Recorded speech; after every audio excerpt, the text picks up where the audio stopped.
and many thanks for joining us on AN24 TV News this hour. My name is Oluwafelumi Fashogo, and here are the top stories we're covering at this hour. Federation account revenue drops to 1.74 trillion as federal government, states, local government share 966 billion naira. Tinubu replaces Aziz with Koka Odushote as the NIMC DG. On subsidy, federal government plans electric vehicle mass transit scheme. On sports, Rugby World Cup suspends England captain Owen Farrer. We'll bring you details of the stories after the short break.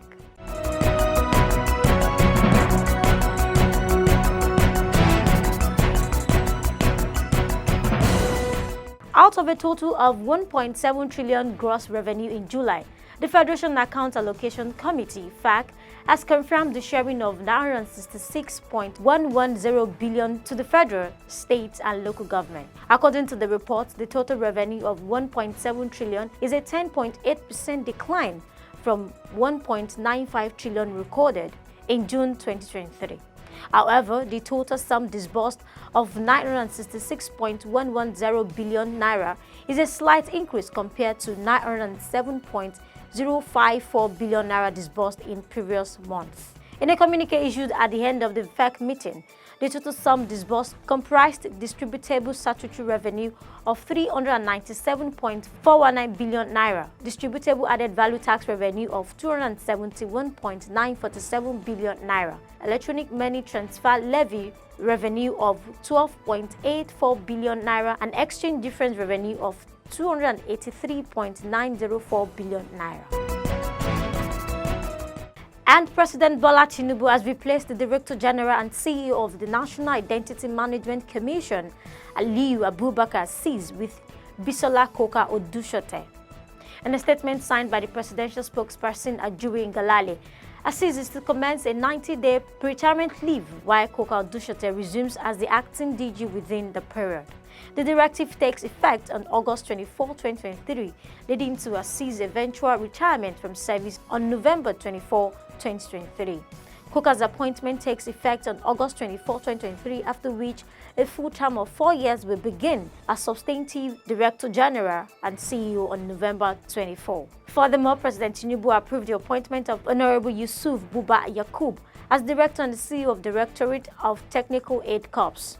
This follows the recent expiration of the tenure of the former DTCA Director and CEO, Dr. Pius Osunyikomi. In another development, as a bid to ease the cost of transportation in Nigeria due to the fuel subsidy removal, the federal government is considering the introduction of electric vehicles into the proposed mass transit scheme in the country. Speaking on Tuesday in Abuja while resuming as Minister of Transportation, Senator Ahmed Ankali said the ministry would reintroduce mass transit system in Nigeria. Ankali explained that with the current hike of transportation fares in the country, the ministry's focus will be on policies that will encourage reduction in the cost of movement for both passengers and cargo. According to him, this initiative will no doubt maximize the potentials embodied in the recent constitutional alterations that moved rail transport services from the exclusive list to the concurrent list. It will also reduce the frequent mannings on our roads characterized with accidents, kidnappings, and armed robbery. The minister noted that the Ministry of Transport must assume a leading role of improving the public transportation sector to support the numerous policies that are geared towards providing democratic dividends that are accessible to original Nigerians through effective provision of public transport that is secured, affordable, and convenient across the country. In the same vein, as the removal of fuel subsidy by the federal government bites adder, the local government, with a bid to ease the effect of removal of fuel subsidy on Lagosians, is up to task in providing palliative to residents, as ordered by the state governor, Babajide Sanwo-Olu.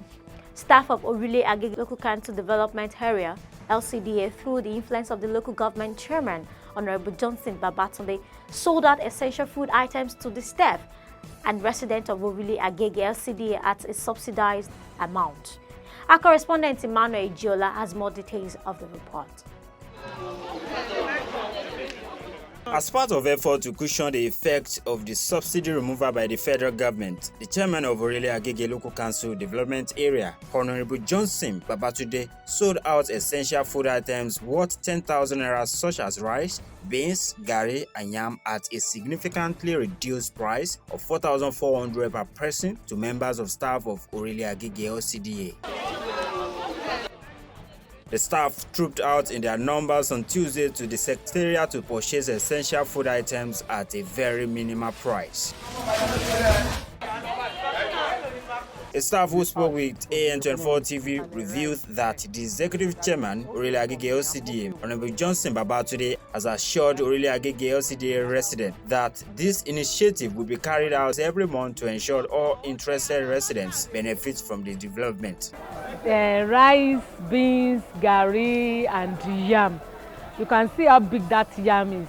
At the rate of all those items are 4,400, which is very, very, very reasonable and good. Our chairman said he'll be doing it every month, and that's a good gesture to all the staff. Some of the staff who benefited from the initiative thanked the council chairman, Honorable Johnson Babatude, and the Lagos State Governor, Mr. Babajide Olushola Sanwo-Olu, for the laudable palliative gesture. It's a very organized program that really reduce the arch of the economy. Although we pay for it, but the such amount is very, very okay. This is yam. This is yam. And this is beans. There is a garri and a rice here. I now pray to my chairman, Honorable Babatude Johnson, that may Almighty Allah bless him and provide more of this palliative that he has done for us.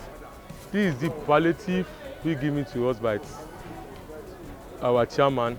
Inside the bag, we find a bag of rice, a bag of beans, and a bag of garri, and we have a tuber of yam. So now I've been able to get beans, rice, garri, and yam, and I'm sure we all know how expensive things are. But I wish this could continue for a while so that at least people in the market, I mean those vendors out there, can know at least how to cut down the prices of foodstuff.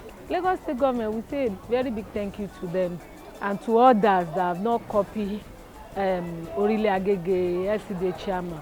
We implore them to fall in line. Chairman wa ó ṣe bẹ̀bẹ̀ fún wa, mo ní nǹkan tó ń ṣe fún wa, a lérò ẹ̀. Ọlọ́run Olódùmarè ó máa bá ràn wá lọ́wọ́ torí wọ́n ṣe nǹkan gidi, wọ́n jẹ́ kébi pa wá, wọ́n ń tọ́jú wa ní gbogbo ìgbà lóòrèkóòrè náà ń tọ́jú wa. We are super elated for this gift because it's going to be a real relief for the subsidy. Thank you very much and God bless you. In a related event, the council chairman also sold out food items to Orile Agege residents on Monday. He promised that more programs will be embarked upon so as to make life meaningful for Lagosians. Emmanuel Ejiola reporting for Africa News 24 TV. And on the foreign scene, the United Kingdom National Crime Agency has dragged the former president of the Organization of the Petroleum Exporting Countries, OPEC, Dizaini Alinsin Madueke, to court over alleged bribery. Alinsin Madueke was the first woman to be the Minister of Petroleum in Nigeria and the first female president of the global oil cartel, OPEC, from 2010 to 2015. The authority claimed the 63-year-old accused committed the offenses during her time as a Nigerian petroleum minister. Also, the agency said the former OPEC president, who was first arrested and bailed in October 2015, would appear in court in the British capital on October 2nd.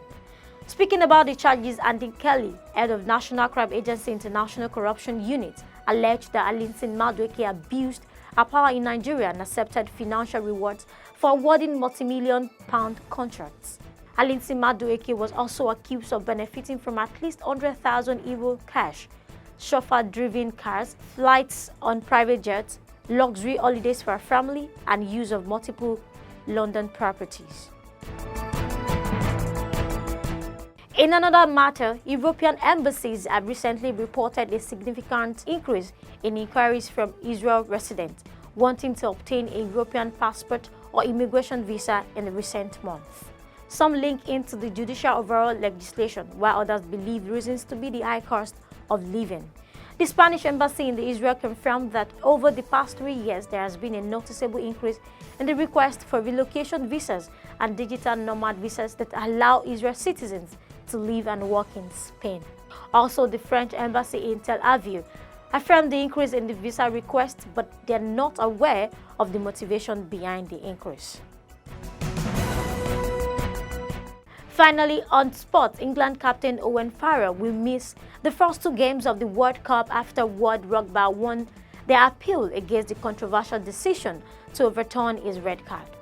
Farrell will be suspended for the Pool D matches against Argentina and Japan, with this month's warm-up games against Ireland and Fiji also included in the 4-match ban. Recall that World Rugby had appealed against the decision of the disciplinary panel to downgrade Farrell's red card to yellow card after his high tackle on Wales' Chani Bassam at the Twickenham on August 12.